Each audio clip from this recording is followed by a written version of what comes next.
ଶ୍ରଦ୍ଧେୟ ଛାତ୍ରଛାତ୍ରୀଗଣ, ଆପଣମାନେ ଯେଉଁମାନେ PGT post graduate teacher Odia କିମ୍ବା ଲେକ୍ଚର ଓଡ଼ିଆ ପାଇଁ ପ୍ରସ୍ତୁତ ହେଉଛନ୍ତି, ସେମାନଙ୍କୁ ବିଦ୍ୟାକର ତରଫରୁ ମୁଁ ସ୍ୱାଗତ କରୁଛି ଏବଂ ଆଜିର ଯାହା ଆଲୋଚନା ସେ ସମ୍ପର୍କରେ ଆପଣଙ୍କୁ ସୂଚନା ଦେଉଛି। ଆଜି ଆମେ ଆଲୋଚନା କରିବା, ଆମେ ପଞ୍ଚସଖା ସାହିତ୍ୟ ସମ୍ପର୍କରେ ଆଲୋଚନା କରିସାରିଛେ ବିସ୍ତୃତ ଭାବରେ। ତାପରେ ପ୍ରାକ୍-ରୀତି ସାହିତ୍ୟ ସମ୍ପର୍କରେ ତ ଆଲୋଚନା କରିବା, ତାପରେ ଆମେ ରୀତି ସାହିତ୍ୟ କଥା ଆଲୋଚନା କରିଥାନ୍ତେ, କିନ୍ତୁ ଗୁରୁତ୍ୱପୂର୍ଣ୍ଣ ଦୃଷ୍ଟିକୋଣରୁ ବିଚାର କରି ଆମେ ଆଜି ରୀତି ସାହିତ୍ୟ ସମ୍ପର୍କରେ ଆଲୋଚନା କରିବା, ତାପରେ ପ୍ରାକ୍-ରୀତି ସାହିତ୍ୟ ସମ୍ପର୍କରେ ମଧ୍ୟ ଆଲୋଚନା କରିବା। ଆଜିର ଆମର ଆଲୋଚନାର ବିଷୟବସ୍ତୁ ହେଲା ରୀତି ସାହିତ୍ୟ। ଓଡ଼ିଆ ସାହିତ୍ୟରେ ଯଦି ଆମେ ଯୁଗ ବିଭାଜନ କରିବା, ସାହିତ୍ୟ ତ କେବେ ହେଲେ ଯୁଗ ବିଭାଜନର ବିଷୟବସ୍ତୁ ନୁହେଁ, କାରଣ ସାହିତ୍ୟ ହେଉଛି ଏକ ଏବଂ ଅବିଚ୍ଛିନ୍ନ, ଗୋଟେ ଅବାରିତ ପରିପ୍ରକାଶ। ସାହିତ୍ୟକୁ ଆମେ ଆଭିମୁଖ୍ୟ ଦୃଷ୍ଟିକୋଣରୁ ବିଚାର କରି ତାକୁ ଆମେ ସାରଳା ଯୁଗ, ପଞ୍ଚସଖା ଯୁଗ, ରୀତି ଯୁଗ, ସବୁଜ ଯୁଗ, ସତ୍ୟବାଦୀ ଯୁଗ, ଆଧୁନିକ ଯୁଗ, ଉତ୍ତର ଆଧୁନିକ ଯୁଗ ପରି ବିଭିନ୍ନ ନାମରେ ନାମିତ କରିଛୁ। କାହିଁକି ନା ସେଇ ଗୋଟେ ନିର୍ଦ୍ଦିଷ୍ଟ ସମୟ ଭିତରେ, ସେଇ କାଳଖଣ୍ଡ ଭିତରେ ଯେଉଁ କବିମାନେ ଆସିଛନ୍ତି, ସେମାନଙ୍କର ପ୍ରକାଶ ଭଙ୍ଗୀରେ ସାମ୍ୟକୁ ବିଚାର କରି ସେମାନଙ୍କର ରୁଚି, ସେମାନଙ୍କର ଷ୍ଟାଇଲ ବା ସେମାନଙ୍କର ପ୍ରକାଶ ଭଙ୍ଗୀ, ସେମାନଙ୍କର ବିଷୟବସ୍ତୁ ନିର୍ବାଚନ, ସେମାନଙ୍କର ଅଳଙ୍କାର, ଏ ସବୁ କଥାକୁ ବିଚାର କରିକି ଆମେ ଯୁଗର ବିଭାଜନ କରୁ। ସାରଳା ସାହିତ୍ୟ ଗଲା, ତାପରେ ଆମେ ପଞ୍ଚସଖା ସାହିତ୍ୟ କଥାକୁ ଆସିଲେ, ତାପରେ ଆସିଲା ପ୍ରାକ୍-ରୀତି ସାହିତ୍ୟ, ବର୍ତ୍ତମାନ ଆସିଲା ରୀତି ସାହିତ୍ୟ। ରୀତି ସାହିତ୍ୟ ହେଉଛି କ'ଣ ନା, ଏ ରୀତି ସାହିତ୍ୟରେ ସମସ୍ପର୍ଦ୍ଧ ଭାବରେ ଅର୍ଥ ସମାନ ଭାବରେ ଗୋଟେ ସମୟରେ ଭାଷାର ଯଦି ଆମେ ପରିବର୍ତ୍ତନକୁ ଲକ୍ଷ୍ୟ କରିବା, ଯୁଗ ରୁଚିକି ଯଦି ଆମେ ପରିବର୍ତ୍ତନକୁ ଲକ୍ଷ୍ୟ କରିବା, ଆମେ ଦେଖିବା ସାରଳା ସାହିତ୍ୟ ଯେପରି ଭାବରେ ଓଡ଼ିଆ ଜନଜୀବନର ନିଛକ ପ୍ରତିଛବି ଥିଲା ଏବଂ ଲୋକମାନଙ୍କ ଭାଷାର ତଥାକଥିତ ମାନେ ସାରଳାଙ୍କ ସମୟକୁ, ପଞ୍ଚଦଶ ଶତାବ୍ଦୀକୁ ଆମ ସାହିତ୍ୟ ଆମର ମାନସିକତାର ପରିପ୍ରକାଶ କରିବା ପାଇଁ କ୍ଷମ ହିଁ ସାରିଲାଣି।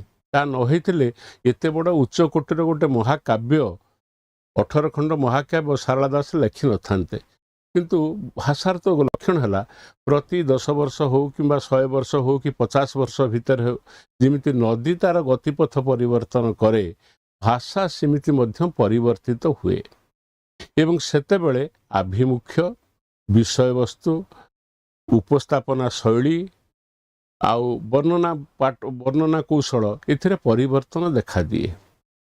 ପଞ୍ଚସଖା ଯୁଗଙ୍କ ପରେ ପରେ ଯେତେବେଳେ ଆମ ଭାଷାରେ ଗୋଟେ ସମୟ ଆସି ପହଞ୍ଚିଲା, ଯେତେବେଳେ ଆମେ ସମସ୍ତେ ଭାବିଲୁ ଯେ ସଂସ୍କୃତ ସାହିତ୍ୟରେ ଯେପରି ଉଚ୍ଚାଙ୍ଗ କାବ୍ୟ କରାଯାଉଛି, ଅଳଙ୍କାରପୂର୍ଣ୍ଣ, ଉପମା, ଅନୁପ୍ରାସ, ଯମକ, ଶ୍ଳେଷ, ଅର୍ଥାଳଙ୍କାର, ଶବ୍ଦାଳଙ୍କାର, ଆଉ ଯେପରି ଭାବରେ ନାରୀର କମନୀୟ ଚିତ୍ର ଏସବୁ ବର୍ଣ୍ଣନା କରାଯାଉଛି, ଋତୁର ଚିତ୍ର, ଆମ ଓଡ଼ିଆ ଭାଷାରେ ତାହା ହେଇପାରିବ କି ନାହିଁ।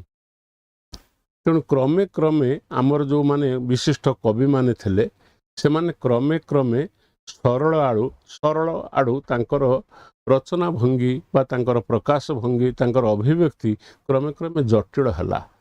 ସାଧାରଣ ଲୋକଙ୍କର ଭାଷାକୁ ପରିବର୍ତ୍ତେ ସେମାନେ ଅଭିଜାତ ଭାଷାକୁ ପ୍ରୟୋଗ କଲେ, ଯେଉଁ ଭାଷା ଥିଲା ସଂସ୍କୃତ ଭାଷାର, ଯେଉଁଟା ଥିଲା ବଡ଼ ଲକ୍ଷଣ। ସଂସ୍କୃତରେ ସେଇ ସମୟ ବେଳକୁ ଆସ୍ତେ ଆସ୍ତେ ସବୁ କ'ଣ ହେଲାଣି ନା, ଅଳଙ୍କାର ଶାସ୍ତ୍ର, ଯେଉଁଟାକୁ ଆମେ ଅଳଙ୍କାର ଶାସ୍ତ୍ର ବୋଲି କହୁଛେ, ଯେଉଁଥିରେ ମାନେ ଉପମା ଅଛି, ଅଳଙ୍କାର ଅଛି, ଶବ୍ଦାଳଙ୍କାର ଅଛି, ଅର୍ଥ ଅଳଙ୍କାର ଅଛି ଏବଂ ଶବ୍ଦର ବୈଚିତ୍ର୍ୟ ଅଛି। ଏମିତି ସବୁ ଆସ୍ତେ ଆସ୍ତେ ସବୁ ଆଭିଜାତ ଯେଉଁ ଶବ୍ଦ ସବୁ, ସେ ତତ୍ସମ ଶବ୍ଦ ବୋଲି ଯାହା କହୁଛେ, ମାନେ ସଂସ୍କୃତ ଆୟତ ହେଇଗଲାଣି ଆମ ଭାଷା। ତେଣୁ ସିଏ ରୀତିଯୁଗ ସାହିତ୍ୟର ବୈଶିଷ୍ଟ୍ୟ ହେଲା ସଂସ୍କୃତ ସାହିତ୍ୟର ସମସ୍ପର୍ଦ୍ଧାରେ ଓଡ଼ିଆ ଭାଷାରେ ସେପରି କାବ୍ୟ ରଚନା କରିହେବ କି ନାହିଁ, ଏ ବିଷୟରେ ଆମର କବିମାନେ ତତ୍ପରତା ପ୍ରକାଶ କଲେ। ଏବଂ ଏ ଯୁଗର କବି, ବିଶିଷ୍ଟ କବି ହେଲେ, ଯଦି ବା ଧନଞ୍ଜୟ ଭଞ୍ଜଙ୍କ ଠାରୁ ରୀତି ଯୁଗର ଆରମ୍ଭ ବୋଲି ଆମେ କହୁଛେ, କିନ୍ତୁ ଆର ଲକ୍ଷଣ ତା ପୂର୍ବରୁ ବି ଦେଖାଯାଇଥିଲା। କିନ୍ତୁ କ୍ରମେ ତାହା ପରିବର୍ଦ୍ଧିତ ହୋଇ ଯେଉଁଟା କୁହନ୍ତି ପିକ୍ ଏକ୍ସପିରିଏନ୍ସ, ଚୂଡ଼ାନ୍ତ ପର୍ଯ୍ୟାୟରେ ଆସି ପହଞ୍ଚିଲା କେଉଁଠି ନା, କବି ସମ୍ରାଟ ଉପେନ୍ଦ୍ର ଭଞ୍ଜଙ୍କ ପାଖରେ। ବିଷୟବସ୍ତୁ ନିର୍ବାଚନ ଏବଂ ଅଳଙ୍କାରର ପ୍ରୟୋଗ, ବିଭିନ୍ନ ସାଙ୍ଗତିକତା, ରାଗ ରାଗିଣୀର ପ୍ରୟୋଗ, ଏ କ୍ଷେତ୍ରରେ ସଂସ୍କୃତ ସାହିତ୍ୟର ଯେଉଁ ନୈଷଧ କାବ୍ୟ ଥିଲା ଯେଉଁଟା ମାନଦଣ୍ଡ ଥିଲା, ଯେଉଁଠିକି ବେଶୀ ଅଳଙ୍କାର ପ୍ରୟୋଗ କରାହେଇଛି, ଗୋଟିଏ ସାଧାରଣ କଥାକୁ କହିବାକୁ ଯାଇ ବିଭିନ୍ନ ଭାବରେ ବୁଲେଇ ବଙ୍କେଇ କୁହାଯାଇଛି, ସେ ଯେଉଁ ସବୁ ପ୍ରୟୋଗ ହେଇଥିଲା ନୈଷଧ କାବ୍ୟରେ, ଭଞ୍ଜ କହିଲେ ଘେନ ନୈଷଧ ପରାଏ। ନୈଷଧ କାବ୍ୟରେ ଯେମିତି ଅଳଙ୍କାରର ପ୍ରୟୋଗ ହେଇଛି, ଯେମିତି ସେ ଅଳଙ୍କାରରେ ସମୃଦ୍ଧ ହେଇଛି, ମୁଁ ଲେଖିଥିବା କୋଟି ବ୍ରହ୍ମାଣ୍ଡ ସୁନ୍ଦରୀ କାବ୍ୟ ମଧ୍ୟ ନୈଷଧର ସମଯୁକ୍ତ। ତମେ ଏହାକୁ ନୈଷଧ ପରି ଗ୍ରହଣ କର, ଘେନ ନୈଷଧ ପରାଏ। ତେଣୁ ରୀତିଯୁଗ ସାହିତ୍ୟ ସାଧାରଣ ଜନଜୀବନଠୁ ଟିକେ ଦୂରେଇ ଗଲା। ଆଭିଜାତୀୟ ଗୋଷ୍ଠୀ, ସେମାନଙ୍କର ଜୀବନ କାହାଣୀ, ତାଙ୍କର ବିଳାସିତା, ରାଜକୀୟ ପଦମର୍ଯ୍ୟାଦା ଏବଂ ଭାଷା ବ୍ୟବହାରରେ ଟିକେ ଆଭିଜାତ୍ୟ ସମ୍ପନ୍ନ ହେବା, ଏ ପ୍ରକାର ଘଟଣାକୁ ଘେନି ରୀତିଯୁଗ ସାହିତ୍ୟ ସମୃଦ୍ଧ ହେଲା।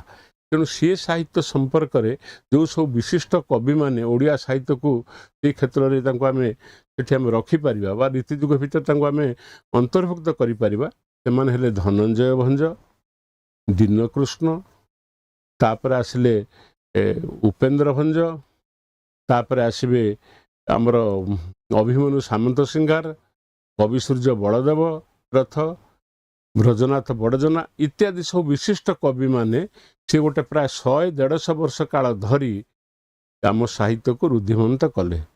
ତେଣୁ ସେଇ ସବୁ ଆଭିମୁଖ୍ୟକୁ ବିଚାର କରି ଯେଉଁ ଯୁଗଟି ସ୍ଥିର, ଯେଉଁ କାଳଖଣ୍ଡରେ ଏଇସବୁ ଯୁଗ ଗୁଡ଼ିକ ଦେଖାଗଲା, ଏଇସବୁ ଲକ୍ଷଣ ଗୁଡ଼ିକ ପ୍ରକାଶିତ ହେଲା, ତାକୁ ଆମେ କହିଲେ ରୀତି ସାହିତ୍ୟ। ଆମେ ରୀତି କଥା ପଢ଼ିଛେ, କ'ଣ ରୀତି କଥା ଆମେ ପଢ଼ିଛେ? ଆମେ ରୀତି କଥା ପଢ଼ିଛେ କେଉଁଠି ନା ଆମେ ରସ ଗୁଣ ରୀତି କଥା ଆଲୋଚନା କରୁଛେ। ରୀତିକି ଆମେ କହୁଛେ ଇଂରାଜୀରେ ଷ୍ଟାଇଲ। କିନ୍ତୁ ଆମେ ଆଜି ଯେଉଁ କଥାଟି ଆଲୋଚନା କରିବା ସେଟା ହେଉଛି ଗୋଟେ ସଂସ୍କୃତ ସାହିତ୍ୟ ସହିତ ସମସ୍ପର୍ଦ୍ଧାରେ କେମିତି ପ୍ରତିଦ୍ୱନ୍ଦ୍ୱିତା କରି ତାକୁ ଅତିକ୍ରମ କରିହେବ, ଏ ପ୍ରକାର ଯେଉଁ ପ୍ରୟାସ ଓଡ଼ିଆ ସାହିତ୍ୟରେ ଦେଖାଯାଇଥିଲା, ଏ ଯେଉଁ କାଳ ଭୂଖଣ୍ଡରେ ବା ଯେଉଁ କାଳଖଣ୍ଡରେ ବିଶିଷ୍ଟ କବିମାନେ ସେ ଦିଗରେ ଯତ୍ନବାନ ହେଇଥିଲେ, ସେମାନଙ୍କର ଗୋଟିଏ ଗୋଟିଏ କାବ୍ୟ, ତାଙ୍କର ସାଧାରଣ ଦୃଷ୍ଟିଭଙ୍ଗୀ, ତାଙ୍କର ବର୍ଣ୍ଣନା ଶୈଳୀ, ତାଙ୍କର ଅଳଙ୍କାର ପ୍ରୟୋଗ, ତାଙ୍କର ନାରୀ ପ୍ରତି ଦୃଷ୍ଟିଭଙ୍ଗୀ, ଏ ସବୁ କଥା ଗୁଡ଼ିକ ତାଙ୍କ ରସ ପାଇଁ ତାଙ୍କର ଚିନ୍ତାଧାରା ବା ରସ ପାଇଁ, ରସ ଅଭିବ୍ୟକ୍ତି ପାଇଁ ତାଙ୍କର ଯେଉଁ ନୂତନ ସବୁ କୌଶଳ, ଏଗୁଡ଼ିକ ସବୁ ଆମର ଆଲୋଚନାର ପରିସରଭୁକ୍ତ ହେବ। ତେଣୁ ଆମେ ଆଜି ମଲ୍ଟିପଲ୍ ଚଏସ୍ ମାଧ୍ୟମରେ ଏହିସବୁ ପ୍ରଶ୍ନକୁ ଆଲୋଚନା କରିବା, ସେ ପ୍ରସଙ୍ଗକୁ ଆଲୋଚନା କରିବା ଏବଂ ସେ ଆଲୋଚନା କରିବା ଅବସରରେ ସେ ସମୟର ବିଶିଷ୍ଟ କବିମାନଙ୍କ ସମ୍ପର୍କରେ ଆମ ଆଲୋଚନାକୁ ଆମେ ଶାଣିତ କରିବା। ଆମେ ଦେଖିବା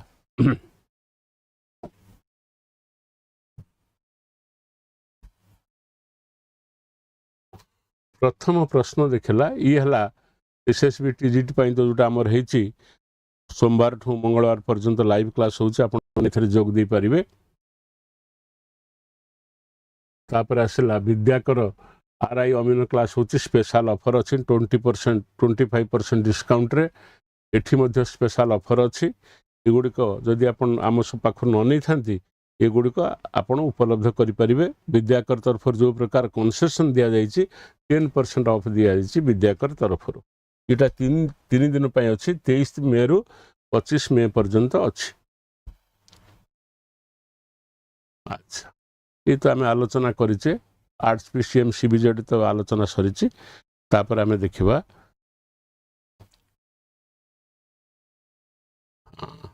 এইটা হচ্ছে যে লেকচর পোস্ট আমি করছে আজ এমনি যে ক্লাস আজ আমি আলোচনা করছে সেটা PGT Odia post graduate টিচর Odia যে পরীক্ষা দেবে সেମାନଙ୍କ ପାଇଁ ଦରକାର ଏବଂ ଯେଉଁମାନେ ଲେକ୍ଚର ପାଇଁ ପ୍ରସ୍ତୁତ ହେଉଛନ୍ତି ସେମାନଙ୍କ ପାଇଁ ଦରକାର। ସମସ୍ତଙ୍କର ଧାରଣା ଯେ ଲେକ୍ଚରଙ୍କ ପାଇଁ ଯାହା ସିଲାବସ୍ ଅଛି ପିଜିଟିଙ୍କର ସିଲାବସ୍ ପ୍ରାୟ ସମାନ ଯେ କେତେକ ଜାଗାରେ ମିଶୁଛି କେତେକ ଜାଗାରେ ମିଶୁନି।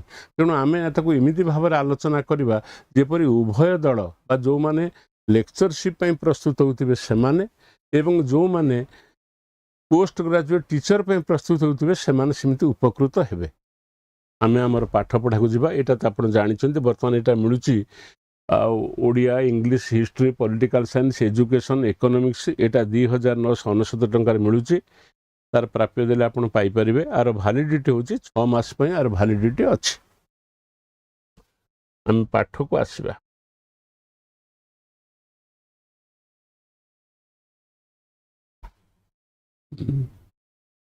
ବ୍ରହ୍ମାସ୍ତ୍ର ପାୱାର ପ୍ୟାକ୍ ଅଛି। ଏଠି ମଧ୍ୟ ପିଜିଟିର ଅଛି। ये सब आपण मानकर सब अच्छी आप चाहिए ये भैलिडिटी गोटे वर्ष अच्छी आप एगुड़िक सब चाहिए परीक्षा संपर्क जो सब विभिन्न परीक्षा अच्छी एठी अच्छी कंपलसरी अच्छी ओडिया इंग्लिश हिस्ट्री आउ पीजीटी अच्छी एठी आर्ट्स अच्छी पीसीएम अच्छी सीबीजेड ये सब जहाँ सब अच्छी एठी सेमती प्राइमरी क्लासेस अच्छी बीईडी अच्छी एठी SSC lecture Odia English education अच्छी ये सब तार भैलिडिटी हूँ 365 दिन अच्छी एवं आपन तार बाय 3 कोर्स टुगेदर जो 3टा कोर्स टुगेदर आपन किणवे ताल आपन को 3999 टंका दबाको पड़िबो यदि 6 कोर्स किणवे टुगेदर ताल आपन दबा पड़िबो 6999 टंका।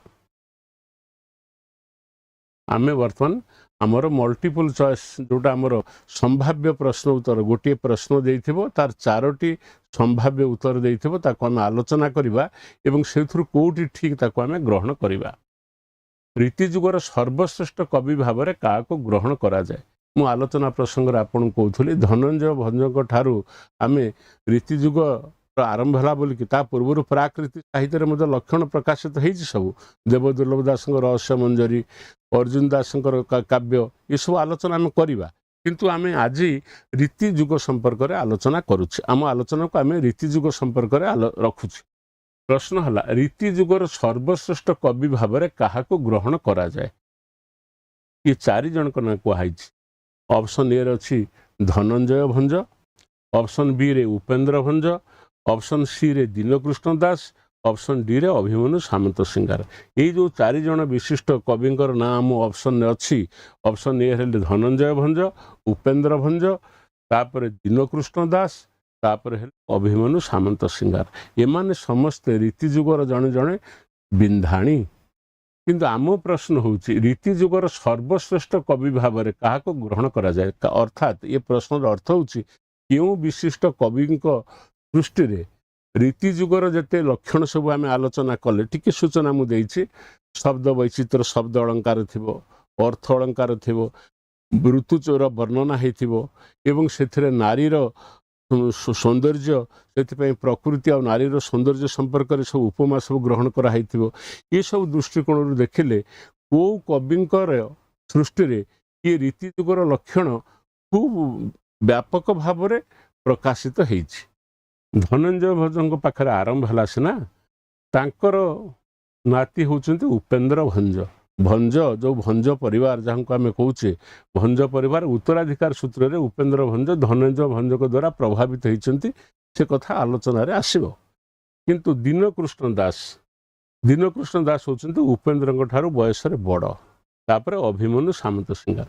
प्रश्न है रीतिजुगर सर्वश्रेष्ठ कवि भाव में क्या ग्रहण करा जाए धनंजय भंज को ग्रहण करा जाए नहीं, अभिमन्यु सामंत सिंगार को ग्रहण करा जाए नहीं, दीनकृष्ण दास ग्रहण करा जाए नहीं, करा जाए उपेन्द्र भंज को जहाँ को आम कहे कवि सम्राट उपेन्द्र भंज बा भंज कवि वीरवर केते उपाधि तांकर अछि किंतु कवि सम्राट उपेन्द्र भंज भाव में ख्यात।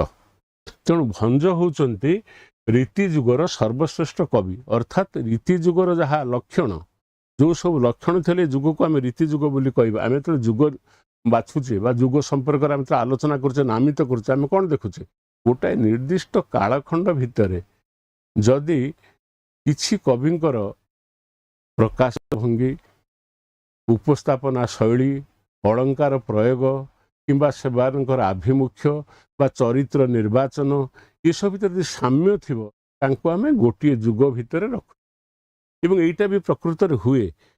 पंचसखा जुग सेठी 5 जन कथा में आलोचना करुथले विशिष्ट कथा आलोचना करुथले सारला जुगर कथा में आलोचना करुथले एठी मध्ये सेही कथा में आलोचना करबा रीति जुगर जो श्रेष्ठत्व बा रीति जुगर जो सब विशेष लक्षण कहा काव्य उपलब्ध ना कवि सम्राट उपेन्द्र भंजक पाखरे उपलब्ध।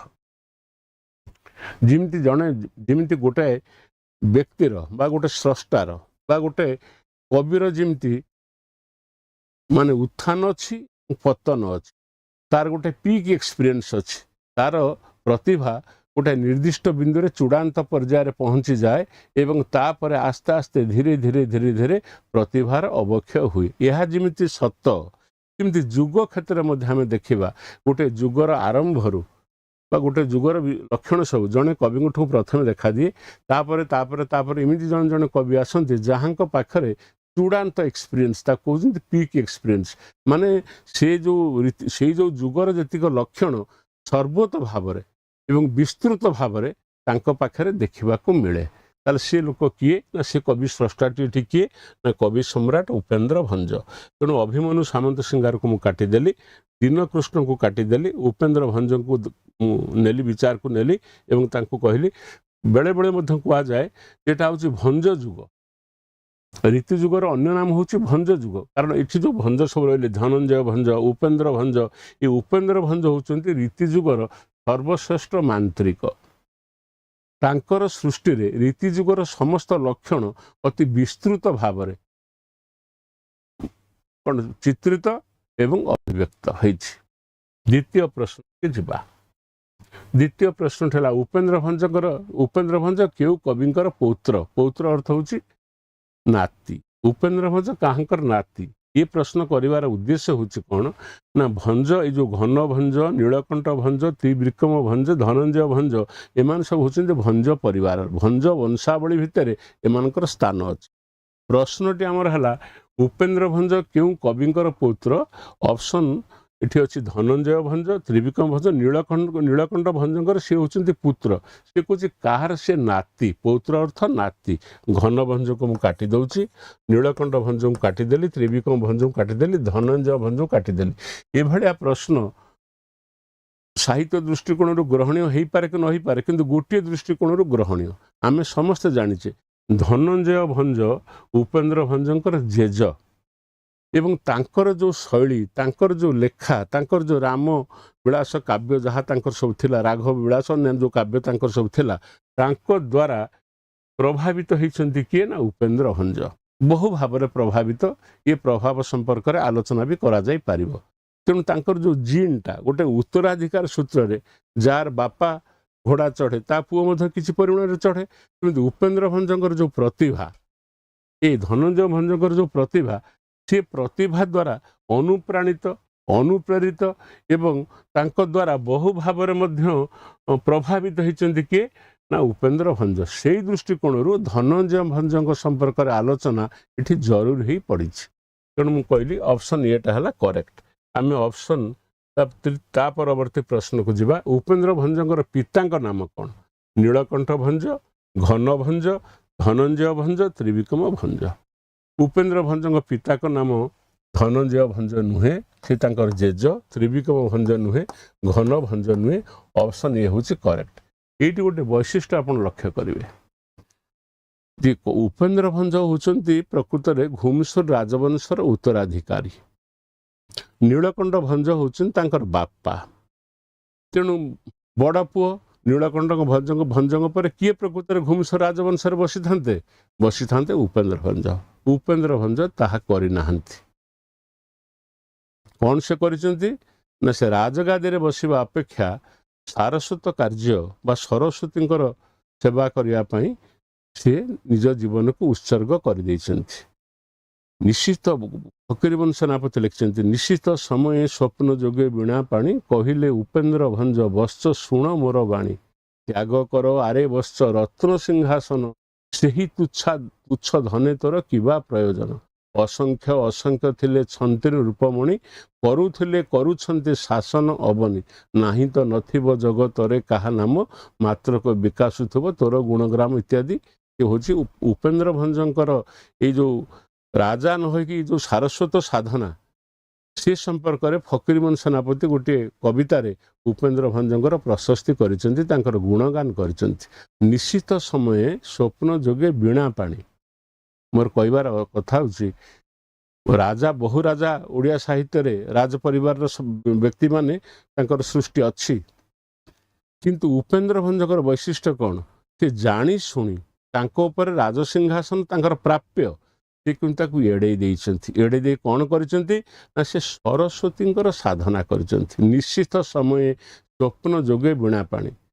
ସେଦିନ ରାତିରେ ଉପେନ୍ଦ୍ର ଭଞ୍ଜ ଦୁଇଟି ସ୍ୱପ୍ନ ବୋଧେ ଦେଖିଥିବେ। ଗୋଟିଏ ସ୍ୱପ୍ନ ହେଉଛି କାଲି ସକାଳ ହେଲେ ମୁଁ ରାଜଗାଦିରେ ବସିବି, ମୁଁ ରାଜା ହେବି ଏବଂ ଏହା ହେଉଛି ଜଣେ ଯେକୌଣସି ବ୍ୟକ୍ତିବିଶେଷ ପକ୍ଷରେ ବା ବ୍ୟକ୍ତିବିଶେଷଙ୍କ ପକ୍ଷରେ ବା ରାଜପୁତ୍ରଙ୍କ ପକ୍ଷରେ ସବୁଠୁ ଆନନ୍ଦର ମୁହୂର୍ତ୍ତ। ଏଇ ଦିନକୁ ସମସ୍ତେ ଚାହାନ୍ତି, ମୁଁ କେଉଁ ଦିନ ରାଜା ହେବି। କିନ୍ତୁ ଉପେନ୍ଦ୍ର ଭଞ୍ଜ ଏଇ ସ୍ୱପ୍ନ ତାଙ୍କୁ ଭୁବନେଶ୍ୱରର ରାଜଲକ୍ଷ୍ମୀ ଦେଖି ସାରିଲା ପରେ ନିଶ୍ଚିତ ସମୟରେ ଯେତେବେଳେ ରାତି ହେଇଗଲା, ଅତ୍ୟଧିକ ହେଇଯାଇଛି ରାତି, ତାପରେ ସରସ୍ୱତୀ ଆସନ୍ତି। ତାଙ୍କ ଭିତରେ ଦ୍ୱନ୍ଦ୍ୱ କ'ଣ? ସେ ରାଜକାର୍ଯ୍ୟ କରିବେ, କାଲି ରାଜସିଂହାସନରେ ବସିବେ, ନା ସାରସ୍ୱତ ସାଧନା କରିବେ? ତାକୁ ଅତି ଚମତ୍କାର ଭାବରେ ଫକୀରମୋହନ ସେନାପତି ଲେଖିଛନ୍ତି। ନିଶ୍ଚିତ ସମୟେ ସ୍ୱପ୍ନ ଯୋଗେ ବୀଣା ପାଣି, କହିଲେ ଉପେନ୍ଦ୍ର ଭଞ୍ଜ ବତ୍ସ ଶୁଣ ମୋର ବାଣୀ। ତ୍ୟାଗ କର ଆରେ ବତ୍ସ ଏହି ରତ୍ନ ସିଂହାସନ, ସେହି ତୁଚ୍ଛ ଧନେ ତୋର କିବା ପ୍ରୟୋଜନ।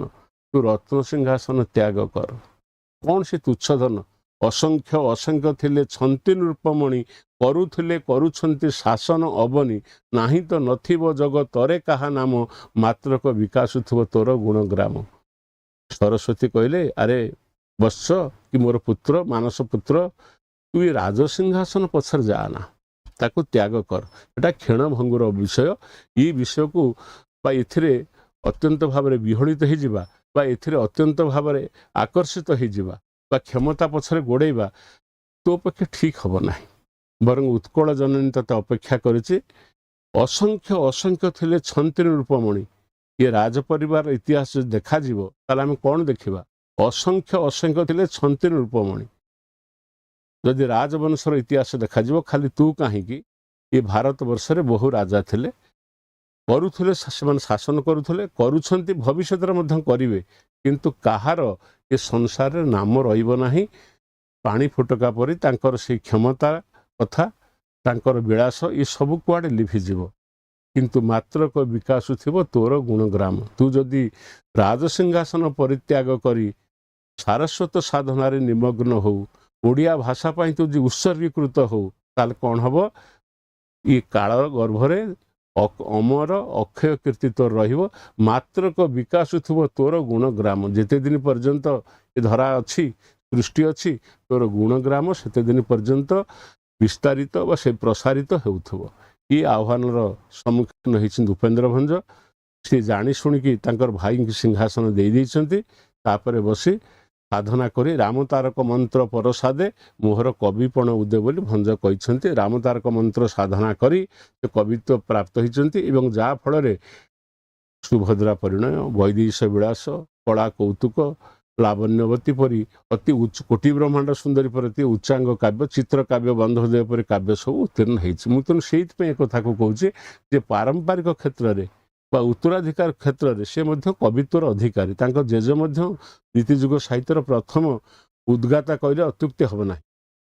ତାଙ୍କ ଦ୍ୱାରା ସେ ପ୍ରଭାବିତ ଏବଂ ତାଙ୍କର ବିଶେଷତ୍ୱ ହେଲା ସେ ରାଜକାର୍ଯ୍ୟ ପ୍ରତି ଆଗ୍ରହ ପ୍ରକାଶ ନ କରି ରାଜସିଂହାସନ ବା କ୍ଷମତା ପଛରେ ନ ଗୋଡ଼େଇ ସାରସ୍ୱତ ସାଧନାରେ ବ୍ରତୀ ହେଇଛନ୍ତି। ଏଇଟା ହେଉଛି ଉପେନ୍ଦ୍ର ଭଞ୍ଜଙ୍କର ଓଡ଼ିଆ ସାହିତ୍ୟରେ ସବୁଠୁ ବଡ଼ ଗୁଣ ବା ତାଙ୍କ ବ୍ୟକ୍ତିତ୍ୱର ଇଏ ଗୋଟେ ବଡ଼ ଦିଗ। ଆଲୋଚନା କରୁ କରୁ ଏ ପ୍ରସଙ୍ଗରେ ଆପଣମାନଙ୍କୁ ଏତିକ ମୁଁ କହିଲି। ତା ପରବର୍ତ୍ତୀ ପ୍ରଶ୍ନକୁ ଆମେ ଯିବା। କେଉଁ ମନ୍ତ୍ର ଜପ କରି ଉପେନ୍ଦ୍ର ଭଞ୍ଜ ଅପୂର୍ବ କବିତ୍ୱ ଲାଭ କରିଥିଲେ? ଗୋଟିଏ ହେଲା ହରେ କୃଷ୍ଣ ମନ୍ତ୍ର, ଗୋଟିଏ ହେଲା ହରେ ରାମ ମନ୍ତ୍ର, ଗୋଟିଏ ହେଲା ରାମ ତାରକ ମନ୍ତ୍ର, ଗୋଟିଏ ହେଲା ଯୋଗିନୀ ମନ୍ତ୍ର। ଏ ସବୁ ହେଉଛି ମନ୍ତ୍ର। କେଉଁ ମନ୍ତ୍ର ଜପ କରି ଉପେନ୍ଦ୍ର ଭଞ୍ଜ ଅପୂର୍ବ କବିତ୍ୱ ଲାଭ କରିଥିଲେ? ଆମେ ସମସ୍ତେ ଜାଣିଛେ ଯେ ଦିବ୍ୟ ପ୍ରେରଣା ନହେଲେ କବିତ୍ୱ କେବେ ଆସେ ନାହିଁ ବା ଜଣେ କେହି କବି ହେଇପାରେ ନାହିଁ। words are not made, they are born। କେହି ଚେଷ୍ଟା କରି କବିତ୍ୱ ଲେଖେ ନାହିଁ। ଯଦି ଲେଖେ ସେ ଗୀତ ହେଇଯାଏ କିମ୍ବା ତାର କୌଣସି ଆବେଦନ ନଥାଏ। କିନ୍ତୁ ଯେଉଁମାନେ ଜନ୍ମଗତ ପ୍ରତିଭା ଯେଉଁମାନଙ୍କର ଥାଏ, ଯେଉଁମାନେ ଦିବ୍ୟ ପ୍ରେରଣା ଲାଭ କରିଥାନ୍ତି, ସେମାନେ କବିତା ଲେଖନ୍ତି।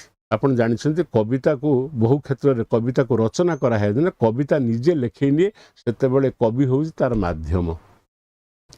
ତେଣୁ ଦିବ୍ୟ ପ୍ରେରଣା କେମିତି ଆସିବ? ହୁଏତ ଜନ୍ମଗତ ପ୍ରତିଭା ଥିବ କିମ୍ବା ଈଶ୍ୱରଙ୍କର ଆଶୀର୍ବାଦ ଥିବ। ଆଜି ବୈଜ୍ଞାନିକ ଯୁଗରେ ଆମେ ଏକଥାକୁ ବିଶ୍ୱାସ କରିବା ନାହିଁ। ଆମେ ଭାବିବା ଈଶ୍ୱରଙ୍କ ଆଶୀର୍ବାଦ କ'ଣ? କିନ୍ତୁ ମଧ୍ୟଯୁଗ ସାହିତ୍ୟରେ ଏବଂ ଊନବିଂଶ ଶତାବ୍ଦୀ ପର୍ଯ୍ୟନ୍ତ ମଧ୍ୟ ଆମର ଏବେ ବି ମଧ୍ୟ ଆମର ଯେଉଁ ବିଶିଷ୍ଟ ପାଲା ଗାୟକମାନେ ବା ଆମର ଯେଉଁମାନେ ବିଶିଷ୍ଟ କବିମାନେ, ସେମାନେ ବାଗଦେବୀ ଶାରଳା ମନ୍ଦିରକୁ ଯାଇ ଯେଉଁଠି ଶାରଳା ଦାସ ଯେଉଁଠି କବିତ୍ୱ ପ୍ରାପ୍ତି ହେଇଥିଲେ, 18 ଖଣ୍ଡ ମହାଭାରତ ଲେଖିଥିଲେ, ଯେଉଁ ସିଂହ ବାହିନୀ ଶାରଳା ଝଙ୍କଡ଼ରେ ଅଛନ୍ତି, ତାଙ୍କ ପାଖରେ ସେମାନେ ଅଧିଆ ପଡ଼ନ୍ତି।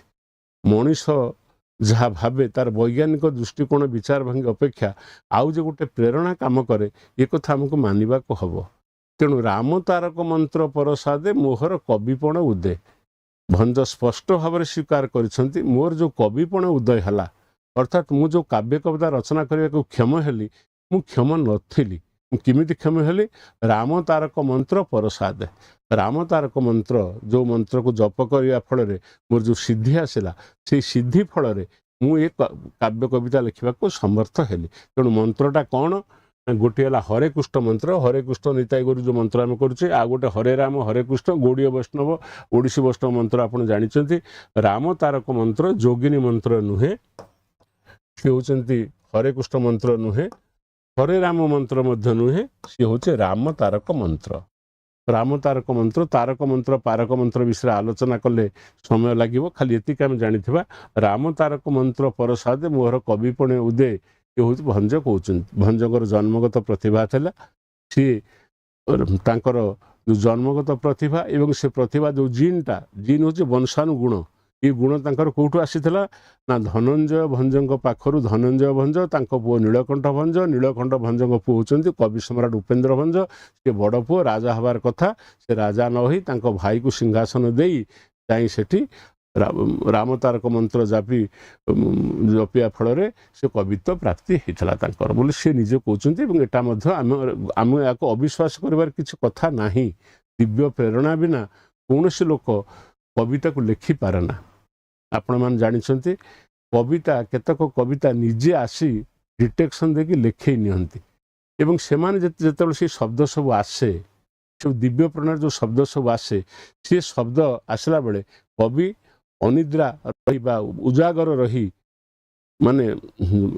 ତାକୁ ସାଙ୍ଗେ ସାଙ୍ଗେ ନିଜକୁ ମାଧ୍ୟମ କରି ପ୍ରକାଶ କରେ। ସେଇ ସମୟରେ ଯଦି ସେ ଦିବ୍ୟ ପ୍ରେରଣାର ଡାକ ନ ଶୁଣେ, ତାହେଲେ ସେ ଯେଉଁ ଶବ୍ଦମାନେ ଆସିଥାନ୍ତି, ଯେଉଁ ବିଚାର, ଯେଉଁ କଳ୍ପନା, ଯେଉଁ ଦୃଶ୍ୟଭଙ୍ଗୀ ସବୁ ଆସିଥାଏ, ସେ ପୁଣି ତିରୋହିତ ହେଇଯାଏ। ହୁଏତ ସେ ପଛକୁ ଆସିପାରେ କି ନ ଆସିପାରେ। ତେଣୁ କବିମାନେ ଜାଣିଛନ୍ତି ସବୁ ସମୟରେ କବିତା ଲେଖାଯାଇପାରେ ନା।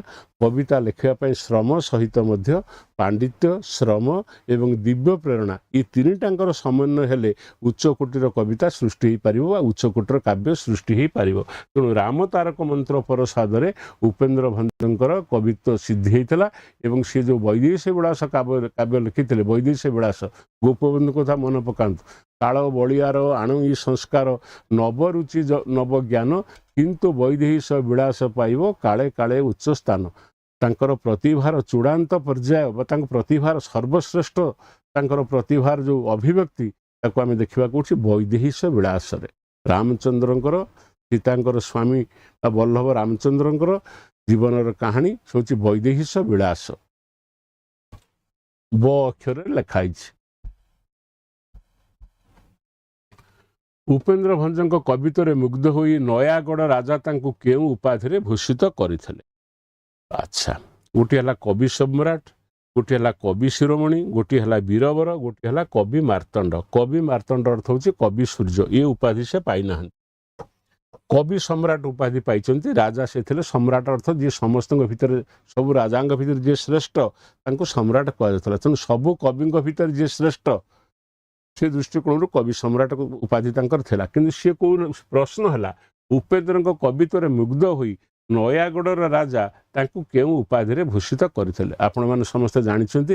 ଆମେ ଯେଉଁ ଓଡ଼ିଶାରେ ଆଜି ବସବାସ କରୁଛେ, 1936 ଏପ୍ରିଲ ମାସ ପହିଲାରେ ଆମେ ଗୋଟେ ସ୍ୱତନ୍ତ୍ର ପ୍ରଦେଶ ହେଲେ, ପରବର୍ତ୍ତୀ ପର୍ଯ୍ୟାୟରେ ବହୁ ଅଞ୍ଚଳ ଆମ ସାଙ୍ଗରେ ମିଶିଲା।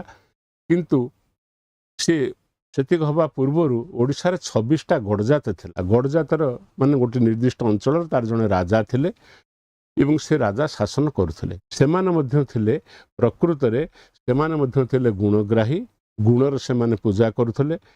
କବିମାନଙ୍କୁ ତାଙ୍କର ରାଜଦରବାରରେ ସମ୍ମାନ ସେମାନେ ଦେଉଥିଲେ ଏବଂ ଯେଉଁମାନେ ଶ୍ଲୋକ ସବୁ ରଚନା କରୁଥିଲେ, ସେ ପ୍ରଶସ୍ତି, ରାଜପ୍ରଶସ୍ତି ହେଉ ବା କୌଣସି ଉଚ୍ଚକୋଟୀର କାବ୍ୟ ହେଉ, ତାଙ୍କୁ ମଧ୍ୟ ପ୍ରଶଂସିତ, ତାଙ୍କୁ ମଧ୍ୟ ସେମାନେ ପୁରସ୍କୃତ କରୁଥିଲେ, ସମ୍ମାନରେ ଭୂଷିତ କରୁଥିଲେ। ଯେମିତି ଆମର ଆଜିକାଲି ହେଉଛି ଆମେ ସାହିତ୍ୟ ଏକାଡେମୀ ପୁରସ୍କାର ଦେଉଛି, କେନ୍ଦ୍ର ସାହିତ୍ୟ ଏକାଡେମୀ ପୁରସ୍କାର ଦେଉଛି, କିମ୍ବା କୌଣସି ଆମର ଯେଉଁ ପୁରସ୍କାର ସବୁ ଅଛି, ପଦ୍ମଶ୍ରୀ, ପଦ୍ମବିଭୂଷଣ ଇତ୍ୟାଦି ସବୁ ଅଛି, ସେମିତି ରାଜାମାନେ ମଧ୍ୟ ଗୁଣୀ ଲୋକମାନଙ୍କୁ ଆଦର କରୁଥିଲେ ତାଙ୍କ ଯେଉଁ ରାଜନ୍ୟ ମଣ୍ଡଳୀ ଥିଲା, ଯେଉଁ ସବୁ ତାଙ୍କର କ୍ୟାବିନେଟ୍ ମିନିଷ୍ଟର ଯିଏ ସବୁ ଥିଲେ, କିଛି ସାହିତ୍ୟିକ ସଙ୍ଗୀତଜ୍ଞ ଏମାନଙ୍କୁ ସବୁ ରଖୁଥିଲେ, ତାଙ୍କର ପରାମର୍ଶ ଗ୍ରହଣ କରୁଥିଲେ ଏବଂ ସେମାନଙ୍କୁ ମଧ୍ୟ ସ୍ୱତନ୍ତ୍ର ଉପାଧିରେ ଭୂଷିତ କରୁଥିଲେ। ସେ ଯେଉଁ ଉପାଧି ନୟାଗଡ଼ ରାଜା, ଯେଉଁ ଏଇ ତ କବି କବି କବି ମାର୍ତ୍ତଣ୍ଡ ନୁହେଁ, କବି ସମ୍ରାଟ ଯଦିଓ ତାଙ୍କର ଉପାଧି, ଏ ଉପାଧି ତାଙ୍କୁ ନୟାଗଡ଼ ରାଜା ଦେଇନାହାନ୍ତି। କବି ଶିରୋମଣି ଉପାଧି ନଥିଲା, ବୀରବର, ଭଞ୍ଜ ବୀରବର ଉପାଧିଟା, ଏ ଯେଉଁ ବୀରବର ଉପାଧି, ଏ ଉପାଧି ତାଙ୍କୁ ଦେଇଛନ୍ତି କିଏ ନା ନୟାଗଡ଼ର ରାଜା। ଆଚ୍ଛା, ଉପେନ୍ଦ୍ର ଭଞ୍ଜଙ୍କୁ କିଏ କବି ସମ୍ରାଟ ଭାବରେ ମାନ୍ୟତା ଦେଇଥିଲେ? ଆଚ୍ଛା, ଜଗବନ୍ଧୁ ସିଂ, ପ୍ୟାରୀମୋହନ ଆଚାର୍ଯ୍ୟ, ପୁରୀ ଗଜପତି, କୃପାସିନ୍ଧୁ ମିଶ୍ର। ତାମାନେ ଉପେନ୍ଦ୍ର ଭଞ୍ଜଙ୍କ ଜୀବଦଶାରେ ସେ ଯେ କବି ସମ୍ରାଟ ହେଲେ, ଏ କଥା ତାଙ୍କୁ କିଏ କହିଲା ପ୍ରଥମେ? ଯେମିତି ଆମେ କହୁଛେ ମହାତ୍ମା ମୋହନ ଦାସ କରମଚନ୍ଦ ଗାନ୍ଧୀଙ୍କୁ ମହାତ୍ମା କହିଦେଲେ କିଏ ନା କହିଦେଲେ କିଏ ନା ରବି ଠାକୁର କହିଦେଲେ। 1916 ପରେ ରବି ଠାକୁର କହିଦେଲେ ଏବଂ ସମଗ୍ର ଦେଶ ତାଙ୍କୁ ଗ୍ରହଣ କରିନେଲା ଏବଂ ତାଙ୍କୁ କହିଲା ମହାତ୍ମା ଗାନ୍ଧୀ। ସେମିତି ସୁଭାଷ ବୋଷ ତାଙ୍କୁ ଜାତିର ପିତା ବୋଲି କହିଦେଲେ, ଦେଶ ତାଙ୍କୁ କହିଦେଲା ଫାଦର ଅଫ୍ ନେସନ୍। ସେମିତି ଜଣେ ଜଣେ ବିଶିଷ୍ଟ ବ୍ୟକ୍ତି ବା ଜଣେ ଜଣେ ବିଶିଷ୍ଟ ବ୍ୟକ୍ତି ଯେତେବେଳେ କୌଣସି ଏକ ବିଶେଷ ଗୁଣରେ ତାଙ୍କୁ ନାମିତ କରିଦିଅନ୍ତି ବା କୌଣସି ଏକ ବିଶେଷ ଉପାଧିରେ ତାଙ୍କୁ ସମ୍ବୋଧିତ କରନ୍ତି, ଜାତି ମଧ୍ୟ ତାକୁ ଗ୍ରହଣ କରିନିଏ। ସେମିତି କବି ସମ୍ରାଟଙ୍କର ବା ଯେଉଁ କବି ସମ୍ରାଟ ଉପାଧି, ତାଙ୍କୁ ଯେ ଭଞ୍ଜଙ୍କୁ ଯେ କବି ସମ୍ରାଟ କୁହାଯିବ, ଏ କଥାଟା କିଏ ପ୍ରଥମେ କହିଲା? ବା ଭଞ୍ଜ ଯେ କବି ସମ୍ରାଟ, ଏ କଥାଟି କିଏ କହିଲା? କିଏ କହିଲା ନା ଜଗବନ୍ଧୁ ସିଂ, ପ୍ୟାରୀମୋହନ ଆଚାର୍ଯ୍ୟ, ପୁରୀ ଗଜପତି, କୃପାସିନ୍ଧୁ ମିଶ୍ର। କୃପାସିନ୍ଧୁ ମିଶ୍ରଙ୍କ କଥା ଛାଡ଼ିବା, ପୁରୀ ଗଜପତିଙ୍କ କଥା ନୁହେଁ। ପୁରୀ ଗଜପତିଙ୍କ ପାଖରେ ଶାସ୍ତ୍ର ଆଲୋଚନା ହେଉଥିଲା। କଥିତ ଅଛି ସେଠିକି ଦୀନକୃଷ୍ଣ ଦାସ ଆସିଥିଲେ ଏବଂ ଯିଏକି ବୟସରେ ବଡ଼ ଆସିଥିଲେ ମଧ୍ୟ କବି ସମ୍ରାଟ ଉପେନ୍ଦ୍ର ଭଞ୍ଜ। ସେଠି ଶାସ୍ତ୍ର ଆଲୋଚନା ହେଉଥିଲା, କିନ୍ତୁ ଉପାଧି ସେ ତାଙ୍କୁ ଦେଇନାହାନ୍ତି। ତାପରେ ହେଲା ପ୍ୟାରୀମୋହନ ଆଚାର୍ଯ୍ୟ, ଯିଏ ଓଡ଼ିଶାର ଇତିହାସ ଲେଖିଥିଲେ, ଏ ଯେଉଁ ପ୍ୟାରୀମୋହନ ଏକାଡେମୀ କରିଥିଲେ, ସିଏ ନୁହନ୍ତି। ଏ ଯେଉଁ ଜଗବନ୍ଧୁ ସିଂ ତାଙ୍କ ବିଷୟରେ ଆପଣ ପଢ଼ିଥିବେ, ପ୍ରାଚୀନ ଉତ୍କଳ ହଉ ଯାହାଙ୍କର ସାରସ୍ୱତ ସୃଷ୍ଟି, ସେଇ କହିଦେଲେ ଯେ ଭଞ୍ଜ ହେଉଛନ୍ତି ପ୍ରକୃତରେ କବିମାନଙ୍କ ଭିତରେ ସମ୍ରାଟ। ତେଣୁ ଆମର ଉତ୍ତରଟି ହେଲା ଅପସନ୍ ଏଠି ହେଲା କରେକ୍ଟ। କବି ଉପେନ୍ଦ୍ର ଭଞ୍ଜକୁ କିଏ କବି ସମ୍ରାଟ ଭାବରେ ମାନ୍ୟତା ଦେଇଥିଲେ, ଉପାଧି ଦେଇନାହାନ୍ତି, ମାନ୍ୟତା। ମାନ୍ୟତା ମାନେ କହିଦେଲେ କବି, ଯେମିତି ମହାତ୍ମା ଗାନ୍ଧୀ। ଗାନ୍ଧୀ ତ ନିଜେ କୋଉଠି କହିଛନ୍ତି ମହାତ୍ମା, କହିନାହାନ୍ତି। ରବି ଠାକୁର ତାଙ୍କୁ କହିଦେଲେ ମହାତ୍ମା, ଦେଶ ଗ୍ରହଣ କରିନେଲା।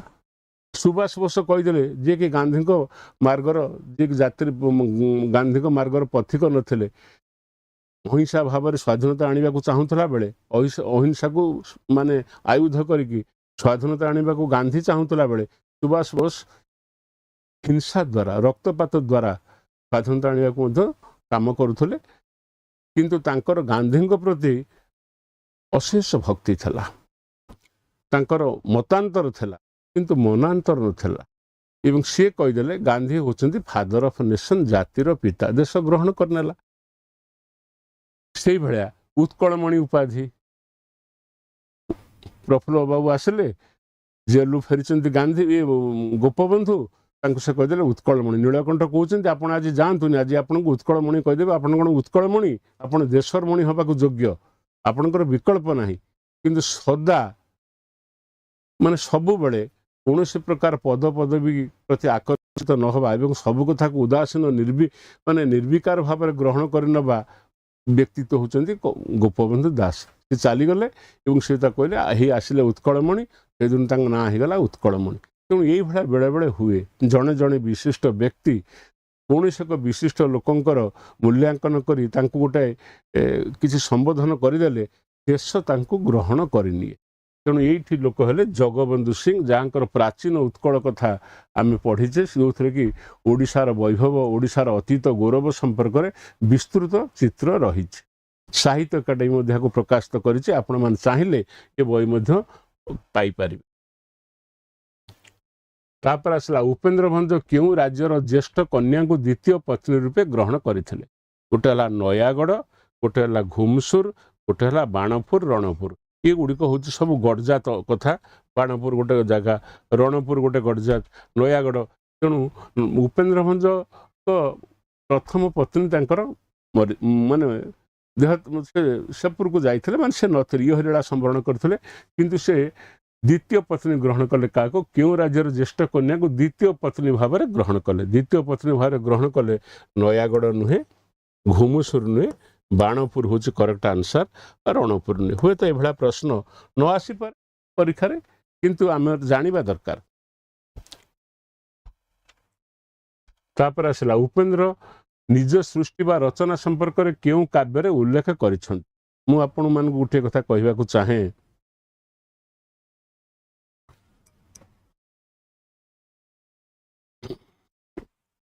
मु आपण मानकु ए संपर्क में गोटे कथा कहबाकू चाहे जे मध्य युगर कवि माने से माने निजर परिचय सेतेबेले को व्यक्तिवादर एते विकास हेनी जदि बा निजर परिचय से दौले खूब संक्षिप्त भाव में कौट केमी दौले किंतु उपेन्द्र भंजर वैशिष्ट्य है विशेषता आम देखा एमती बहु सृष्टि किए लिखी आम जाने एवं मध्य युगर बहु कवि माने सृष्टि को राजा मान ना भणिता कर अर्थ प्राप्ति सम्मान प्राप्ति ये प्रकार कथा आम कान पड़ी आम जाचे किंतु उपेन्द्र भंज कौन करते ना तांकर जो सृष्टि संपर्क में गोटे पुस्तक से गुड़िक संपर्क लिखी कौन कौन से लिखिं कौन कर इत्यादि सूचना देते से बईटी कौन वैदेश विलास ना सभद्रा नु एटा हम सुभद्रा सुभद्रा परिणय चित्रकाव्य बंधोदय लावण्यवती लावण्यवती नुहे वैदेश विलास से किसी कही ना सुभद्रा परिणय से किसी कही ना कौन ना चित्रकाव्य बंधोदय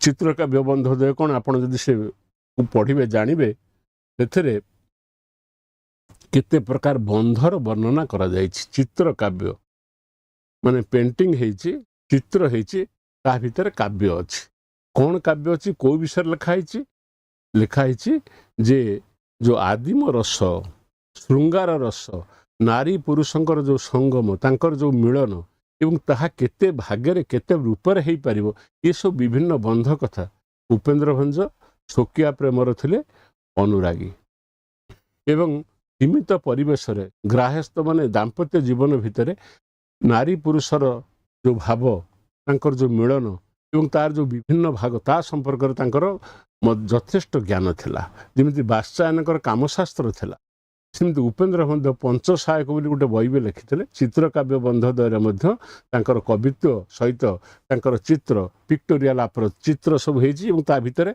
कवित्व रही एवं बंध संपर्क में कहुई आपण मैंने पढ़ले जापर से चित्रकाव्य बंधोदय जो तांकर काव्य चित्रकाव्य बंधोदय से सृष्टि बा रचना संपर्क में उल्लेख करिसेंति।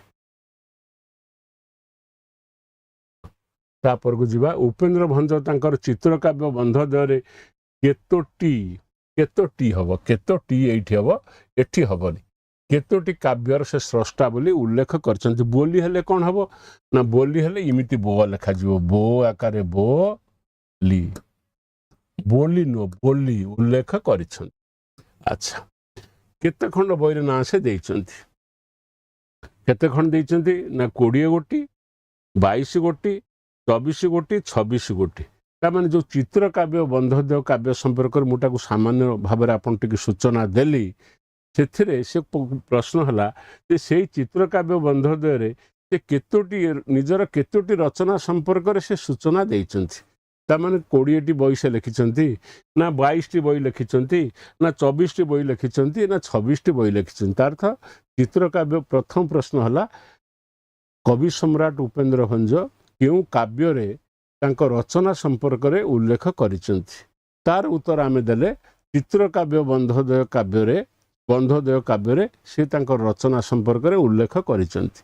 ता परवर्ती प्रश्न है जदि से उल्लेख करिसेंति केतोटी बही बा केतोटी रचना तो से तांकर सेतेबेले सरी जाइछि बा केतोटी रचना सेतेबेले से लिखि सारलेनी से केतोटी से 10टी ना 12टी ना 20टी ना 25टी ना 26टी 20टी नुहे मु काटी दउछि तापर 22 गोटी नुहे 24 गोटी नुहे 26 गोटी तामाने चित्रकाव्य बंधोदय लिखिला बेलकू कवि सम्राट उपेन्द्र भंज 26 गोटी काव्य रचना करिसेंति बोली 26 गोटी काव्यर नाम चित्रकाव्य बंधोदय स्थान पाई। ऑप्शन डीटा हला करेक्ट एटा को काटिदेली बीटा को काटिदेली डीटा हला करेक्ट। उपेन्द्र भंज क्यों काव्यर मंगलाचरण प्रथम दुई धाड़ी रे बहु देवादेवींकर वंदना करिसेंति। अच्छा उपेन्द्र भंज क्यों काव्यर मंगलाचरण आप जानी निर्विघ्न रे कौन काव्यर आरंभ रे काव्यटी केमि निर्विघ्न रे समाप्त हो जहाँ से कल्पना करिसेंति बा जहाँ तांकर आभिमुख्य अच्छी बा तांकर जहाँ वर्णना करे इच्छा अच्छी बा जहाँ से वर्णना करुचंती ताहा जेपरि समाप्त हो से से प्रार्थना करन जो प्रार्थना करा जाए ता कहते मंगलाचरण। कौन से एक कार्य शुभरे किपरि समाप्त है विघ्न घटिब नाही एवं जहाँ चिंता करिसंती ताहा यथार्थ भाव में अभिव्यक्त घटिब तार अभिव्यक्ति घटिब इथिपाई जो प्रार्थना करा जाए इथिपाई जो देवतांकर स्तुति करा जाए बा तांकर गौरव वर्णना करा जाए ताको कहते मंगलाचरण। से कहते कौ काव्यर मंगलाचरण प्रथम दुई धाड़ी रे बहु देवादेवींकर से वंदना करिसंती। गोटी हला लावण्यवती गोटी हला कोटि ब्रह्मांड सुंदरी गोटी हला वैदेही विलास गोटी हला प्रेम सुधानिधि। ऑप्शन ए हला लावण्यवती ऑप्शन बी हला कोटि ब्रह्मांड सुंदरी ऑप्शन सी हला वैदेही विलास ऑप्शन डी हला प्रेम सुधानिधि।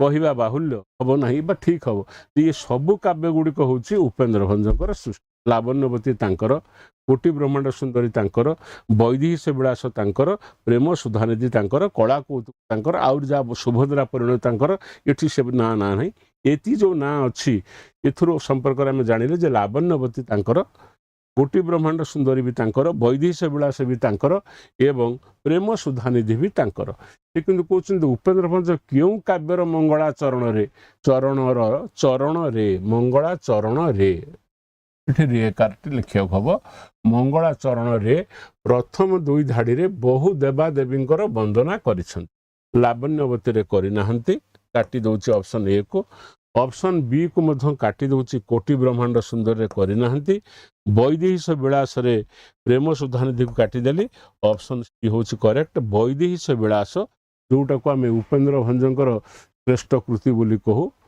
से से प्रथम दुई धाड़ी रे बहु देवादेवींकर वंदना से करिसंती। वैदेही विलास काव्यटी रचना करने को उपेन्द्र कहा द्वारा अनुप्रेरित नुप्रेरित नुहे एटा हूँ अनुप्रेरित अटा को छाड़ी जाइछंती। वैदेही विलास काव्यटी रचना करने को उपेन्द्र कहा द्वारा अनुप्रेरित होइथिले। अनुप्रेरित अर्थ कौन प्रेरणा अनुप्रेरणा अनुप्रेरित माने से उद्बुद्ध तांको करथिले बा तांकर सृष्टि जनकर व्यक्तित्व जनकर परामर्श जनकर उत्साह ये सब फल कौन हुए ना आउ जड़े नूतन काव्य सृष्टि करें। से किए कौच ना लोकनाथ विद्याधर चित्रकला नाई याको आम काटिदबा। दीनकृष्ण दासंकर मधुमंगल नाई आम काटिदबा। रघुनाथ हरिचंदन लीलावती आको काटिदबा। ये जो बईटी है धनंजय भंजक श्रीराम नुह श्रीराम विलास बोली जो बईटी अच्छी धनंजय भंज जो रामंकर जीवन गाथा रामंकर जीवन चरित्र बा रामंकर जीवन चर्या रामंकर जहाँ सब राम को केन्द्र कर घटी जो घटना रामायण रे घटी ताकू उपजीव्य कर से लिखिथिले श्रीराम विलास।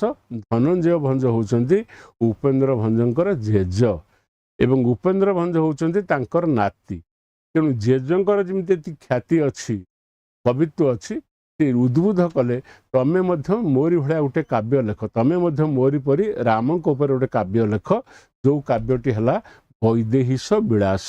वैदेही अर्थ हूँ सीता सीतांकर ईश अर्थ सीतांकर स्वामी हूँ रामचंद्र तांकर विलास बा रामचंद्रंकर जीवनचर्यार रामचंद्रंकर व्यक्तित्वर मर्यादा पुरुष रामचंद्रंकर व्यक्तित्वर सर्वदिग को उद्भासित कर सृष्टि होती वैदेही विलास। ब हूँ तार मूल अक्षर।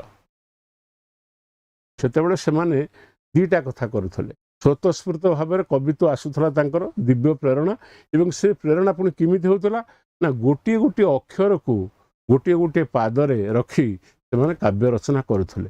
तामाने गाणितिक सूक्ष्म बुद्धि सह कल्पनार सम्मिश्रण कम बड़ कथा गोटे गोटे अक्षर को सुभद्रा परिणय प्रथम अक्षर हूँ स कला कौतुक आद्य अक्षर हूँ काव्यर जो कला कौतुक लिखिं आद्य अक्षर क कला कौतुक मध्य क शेष क तीनटा क अच्छी ताने गाणितिक प्रतिभा सहित जहाँ रेसनाल बुद्धि बोली जहाँ आम कहे प्रज्ञा बोली जहाँ कहे ता सहित कल्पनार सुमधुर समन्वय रीतिजुगर कवि माने तांकर दक्षता प्रतिपादन करिसेंति। दीनकृष्ण रसकल लिखिसेंति ना देइसेंति रसकल कृष्ण चरित्र उपर लिखाई कृष्ण लीला उपर लिखाई मूल अक्षर हूँ सब क छाड़ ये जो धनंजय भंजकर श्रीराम विलास आ द्वारा अनुप्रेरित एवं आ द्वारा प्रभावित एवं अनुप्रेरित होई उपेन्द्र भंज लिखिसेंति वैदेहीश विलास काव्यटी रचना करने को उपेन्द्र क्या द्वारा अनुप्रेरित होते हवा कथा तेणु ऑप्शन बी टी को करेक्ट कली। तापर आसला वैदेहीश विलास छांद संख्या केते जो वैदेहीश विलास कथा आम पढ़ुचे वैदेहीश विलास तार छांद संख्या केते 30 35 40 और 52 ए रे ऑप्शन ए रे अच्छी 30 को मुझे काटी दूची बी रे 35 काटी दूची सी रे 40 काटी दूची ऑप्शन डी होची करेक्ट। ये होची वैदेहीश विलास 52 छांद विशिष्ट माने वैदेहीश विलास जी छांद अच्छी अध्याय अच्छी जहाँ आम कहवा ये होची 52 अध्याय। वैदेहीश विलास क्यों अक्षर नियम रे रचित अ अक्षर क अक्षर ऑप्शन ए रे अच्छी अ अक्षर ऑप्शन बी रे अच्छी क अक्षर ऑप्शन सी रे अच्छी ब अक्षर और स अक्षर मुझे प्रश्नर उत्तर आलोचना माध्यम आगुरी आपण मान पाखे कहीदे कौ कौ कहीदे से वैदेहीश विलास जो रचित है तार मूल अक्षर हूँ ब तेणु मु अ को काटिदेली क को काटिदेली स को काटिदेली पवना रस तरंग से अक्षर रे अच्छा कला कौतुक कर क अक्षर मूल अक्षर वैदेहीश विलास हूँ ब अक्षर स अक्षर से कर सुभद्रा परिणय किंतु आमर प्रश्न हूँ वैदेहीश विलास क्यों अक्षर नियम रचित ताने सब अक्षर गुड़िक तार है ब वैदेहीश विलासर मूल अक्षर जो पद से लिखिं पाद कर मूल अक्षर हूँ ब अ अक्षर भी लिखिं अवना रस तरंग क अक्षर लिखिं कला कौतुक आद्य क मध्य क प्रांत क ब वैदेहीश विलास आ सर हूँ सुभद्रा परिणय तेणु ऑप्शन बी है ऑप्शन सी है करेक्ट। तापर है उपेन्द्र भंजक केउ कृति शब्दालंकार और अर्थालंकार विशाल बारिधि कहले अत्युक्ति हेब नाही। अच्छा से देछि कौन ना उपेन्द्र भंजक केउ कृति शब्दालंकार और अर्थालंकार विशाल बारिधि अर्थ विशाल समुद्र अलंकार जो आम पढ़ुचे आम दी भाग विभक्त करचे गोटे शब्द अलंकार गोटे हूँ अर्थ अलंकार। प्रश्न है उपेन्द्र भंजकर केउ कृति शब्द अलंकार और अर्थ अलंकार विशाल बारिधि कहले अत्युक्ति हम ना सुभद्रा परिणय नाई। अच्छा लावण्यवती नुहे सेटा है वैदेहीश विलास ऑप्शन सी है करेक्ट। आउ है कोटि ब्रह्मांड सुंदरी भी नुहे जदि बा कोटि ब्रह्मांड सुंदरी से लिखिं घेन नैषध पराए आह्वान देते संस्कृत पंडित मानक अन्य मानक जे मोर कोटि ब्रह्मांड सुंदरी को तुम नैषध काव्य पर ग्रहण कर किंतु तांकर शब्द अलंकार और अर्थ अलंकार विशाल बारिधि कहले माने समुद्र विशाल बारिधि समुद्र अर्थ आसो बारिधि विशाल विराट समुद्र जमी फलकूल मिलनी सेमती शब्द अलंकार अर्थ अलंकार परिपूर्ण हो किए ना हूँ वैदेहीश विलास। ता परवर्ती देखा क्यों विस्मयकर सृष्टि रे उपेन्द्र भंजकर समस्त भावावेग और श्रम व्ययित होइछि। भावावेश नुह भावावेग हम वो श्रम व्ययित होइछि। क्यों विस्मयकर सृष्टि माने विस्मयकर सृष्टि माने एभलिया सृष्टि आगुरु नथिला आम जमी कहे ओह कि खरा तामाने आगुरु सेमती खरा नथिला ये खरा अनुभव है आम विस्मय प्रकाश कले। विस्मयकर सृष्टि माने समग्र रीतिजुग साहित्य रे किंबा ता पूर्वरु ଅନ୍ୟ କୌଣସି କବି ଏଇଭଳିଆ ବିସ୍ମୟକର ମାନେ ଯେଉଁ ଏମିତି କିଛି ଏମିତି ଗୋଟେ କୌଣସି କାବ୍ୟ ଲେଖିନଥିଲେ ଯାହାକୁ ଏକ ବିସ୍ମୟକର କାମ ବା ୱଣ୍ଡର ବୋଲି, ୱଣ୍ଡର ଅର୍ଥ ତ ବିସ୍ମୟ, ତାକୁ ବିସ୍ମୟ ବୋଲି ଭାବିବ ମାନେ ସହଜ ସାଧ୍ୟ ନୁହେଁ, ଯାହା ସମସ୍ତଙ୍କ ଦ୍ୱାରା ହେଇନଥିଲା ଏ ପର୍ଯ୍ୟନ୍ତ, କିନ୍ତୁ ହବ ହେଲେ ଆମେ କ'ଣ କହିବା, ଆମେ ବିସ୍ମୟ ପ୍ରକାଶ କରିବା। ତେଣୁ ସେ ବିସ୍ମୟକର କାବ୍ୟଟି କିଏ ନା ଯେଉଁଥିରେ ତାଙ୍କର ସମସ୍ତ ଭାବାବେଗ ମାନେ କ'ଣ, ତାଙ୍କର ଯେଉଁ ଆବେଗ, କଳ୍ପନା ହେଉଛି ବା ଇମୋସନ୍ ବା ଇମାଜିନେସନ୍ ଯାହା ତୁମେ ଚିନ୍ତା କର, ଇଏ ହେଉଛି କାବ୍ୟ ସୃଷ୍ଟିର ମୂଳ କଥା। ବିଷୟବସ୍ତୁ ଥିବ, ଘଟଣା ଥିବ, କିନ୍ତୁ ଯଦି କଳ୍ପନା ନଥିବ, କାଳ୍ପନିକ ଆବେଗ ନଥିବ, ଆବେଗିକ ଉଚ୍ଛ୍ୱାସ ନଥିବ, ତାହେଲେ ତାହା ମୂର୍ତ୍ତିମନ୍ତ ହେଇପାରିବ ନାହିଁ ବା ତା ସାକାର ରୂପ ନେଇପାରିବ ନାହିଁ। ସେ କେବଳ ଶୁଷ୍କ ବିଷୟବସ୍ତୁଟି ହେବ। ରାମ ସୀତାଙ୍କ ବିଷୟବସ୍ତୁ କିଏ ନ ଜାଣିছে? ରାମାୟଣ ଏବଂ ମହାଭାରତ ଯୁଗ ଯୁଗ ଧରି ଭାରତବର ସାଧାରଣ ଜନତାଙ୍କଠୁ ଆରମ୍ଭ କରି ଭାରତବର୍ଷର ପ୍ରତିଭା ସମ୍ପନ୍ନ ବ୍ୟକ୍ତିମାନଙ୍କର ମାନସ ରାଜ୍ୟକୁ କମ୍ ଭାବରେ ଆନ୍ଦୋଳିତ କରିନାହିଁ, ଏପର୍ଯ୍ୟନ୍ତ ମଧ୍ୟ ଆନ୍ଦୋଳିତ କରୁଛି।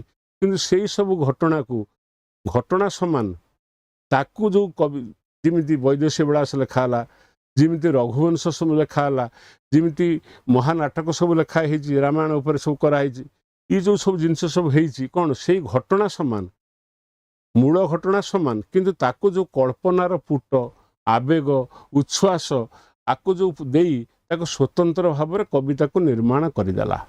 କାବ୍ୟ ସୃଷ୍ଟି ଗୋଟେ ଅର୍ଗାନିକ ଷ୍ଟ୍ରକ୍ଚର, ଖାଲି ଆଡ଼ୁ ସାଡ଼ୁ ଲେଖା ହେବନି, ସେଥିରେ ଭାଷା ଥିବ, ଭାଷାର ସଂଯତ ପରିପ୍ରକାଶ ଥିବ, ଅଳଙ୍କାର ଥିବ, ନାୟିକା ମାନଙ୍କର କଥୋପକଥନ ଥିବ, ମନସ୍ତାତ୍ତ୍ୱିକ ଚିତ୍ର ଥିବ, ଋତୁର ବର୍ଣ୍ଣନା ଥିବ, ଆଦର୍ଶ ଥିବ, ଯୁଗର ଲକ୍ଷଣ ପ୍ରକାଶିତ ହେଉଥିବ। ଏ ସବୁ କଥା ମିଶି ସାରିଲା ପରେ ଗୋଟେ କଂକ୍ରିଟ ହୋଲ୍ ହେଇକି ଗୋଟେ କାବ୍ୟ ସୃଷ୍ଟି ହେବ। କାବ୍ୟ ଗୋଟେ ଅନାବନା ଫୁଲ ନୁହେଁ ଯେ ଇଆଡ଼କୁ ଫୁଟିଯିବ ସିଆଡ଼କୁ ଫୁଟିଯିବ ହଠାତ୍ ଏମିତି ହେଇଯିବ। କାବ୍ୟ ଗୋଟେ ସଂହତ ପରିପ୍ରକାଶ। ସେ କହୁଛି କୋଉଥିରେ ତାଙ୍କର ସମସ୍ତ ଭାବାବେଗ ଓ ଶ୍ରମ ବ୍ୟୟିତ ହେଇଛି। ଶ୍ରମ ସୃଷ୍ଟି କରିବା ସାଧାରଣ କଥା ନୁହେଁ, ସେଥିରେ ବି ଶ୍ରମ ଅଛି। କୋଉଥିରେ ହେଇଛି ନା ଲାବଣ୍ୟବତୀରେ ହେଇଛି କି, କୋଟି ବ୍ରହ୍ମାଣ୍ଡ ସୁନ୍ଦରରେ ହେଇଛି କି, ସୁଭଦ୍ରା ପରିଣୟରେ ହେଇଛି କି? ଅପସନ୍ ଏ ହେଲା ଲାବଣ୍ୟବତୀ, ଅପସନ୍ ବି ହେଲା ବୈଦେହୀଶ ବିଳାସ, ଅପସନ୍ ସି ହେଲା କୋଟି ବ୍ରହ୍ମାଣ୍ଡ ସୁନ୍ଦରୀ, ଅପସନ୍ ଡି ହେଲା ସୁଭଦ୍ରା ପରିଣ। ଲାବଣ୍ୟବତୀ କଥା ଆମେ କାଟିଦେବା, ଆମେ କୋଟି ବ୍ରହ୍ମାଣ୍ଡ ସୁନ୍ଦରୀକୁ କାଟିଦେବା, ସୁଭଦ୍ରା ପରିଣୟକୁ ମଧ୍ୟ କାଟିଦେବା। ସେଇଠି ହେଉଛି ବୈଦେହୀଶ ବିଳାସ। ମୁଁ ଆପଣଙ୍କୁ ଅଳ୍ପ ସମୟ ପୂର୍ବରୁ କହୁଥିଲି କେମିତି ବୈଦେହୀଶ ବିଳାସର ମହତ୍ଵ ଏବଂ ତାର ପ୍ରାସଙ୍ଗିକତା କେମିତି ଯୁଗ ଯୁଗ କାଳ ପାଇଁ ରହିବ ବୋଲି ଗୋପବନ୍ଧୁ ଦାସ ତାଙ୍କର ସମାଲୋଚନା ବା ଉପେନ୍ଦ୍ର ଭଞ୍ଜଙ୍କ ସମ୍ପର୍କରେ ତାଙ୍କର ଯେଉଁ ଅଭିମତଟି ଦେଇଛନ୍ତି, ଯାହାକୁ କି ଆମେ ଉପେନ୍ଦ୍ର ଭଞ୍ଜଙ୍କର ଶ୍ରେଷ୍ଠ ସମାଲୋଚନା ବୋଲି କହିପାରିବା। ସମାଲୋଚନାର ଅର୍ଥ କ'ଣ? ଖାଲି ନିନ୍ଦା ଖାଲି ଦୁର୍ଗୁଣ ଦେଖାଇବା କଥା ନୁହେଁ। ସମାଲୋଚନାର ଅର୍ଥ ହେଉଛି କୌଣସି କାବ୍ୟ ସୃଷ୍ଟିକୁ ଆହୁରି ମାର୍ଜିତ ଢଙ୍ଗରେ, ଆହୁରି ସରଳ ଭାବରେ ତାର ଭାବକୁ ଅନ୍ୟମାନଙ୍କ ଆଗରେ ପ୍ରକଟନ କରିବା। ସମାଲୋଚନା କେବେ ହେଲେ ନେଗେଟିଭ କନସେପ୍ଟରେ ରହେ ନାହିଁ। ସମାଲୋଚନା ମଧ୍ୟ ହେଉଛି ଆସ୍ତିମୂଳକ। ପ୍ରଶ୍ନ ହେଲା ଯେ ଏଇ ଯେଉଁ କୋଉ କାବ୍ୟ କରିଛନ୍ତି ନା ବୈଦେହୀଶ ବିଳାସ। ବୈଦେହୀଶ ବିଳାସରେ ତାଙ୍କର ସମସ୍ତ ଭାବାବେଗ ଶ୍ରମ ବ୍ୟୟିତ ହୋଇଛି। ଭାବାବେଗ ଅର୍ଥ କ'ଣ ବୁଝୁଛନ୍ତି? ଭାବାବେଗ ହେଉଛି ଭାବ ଉଚ୍ଛ୍ୱାସ ବା କଳ୍ପନା। ଆଉ କୋଉଠି ବ୍ୟୟିତ ହେଇଛି ନା ବୈଦେହୀଶ ବିଳାସରେ। ଆପଣ କହିବେ କେମିତି ବୈଦେହୀଶ ବିଳାସରେ ହେଲା, ଭାବାବେଗ କେମିତି ହେଲା? ଆପଣ ନୀଳ ଶୈଳର ସ୍ରଷ୍ଟା ସୁରେନ୍ଦ୍ର ମହାନ୍ତିଙ୍କ କଥା ମନେ ପକାନ୍ତୁ। ସେ ଲେଖିଛନ୍ତି ନୀଳ ଶୈଳରେ ମୋର ସମସ୍ତ ଭାବାବେଗ, ବିଶେଷ କରି ଶରଦେଇର ଚରିତ୍ର ଚିତ୍ରଣ କଲାବେଳେ ମୋର ସମସ୍ତ ଭାବାବେଗ ସରିଯାଇଥିଲା। ଆଉ ନୀଳାଦ୍ରି ବିଜୟ ବେଳକୁ ଯାହା ମୁଁ ଲେଖିଲି ତାହା ହେଉଛି ଚର୍ବିତ ଚର୍ବଣ।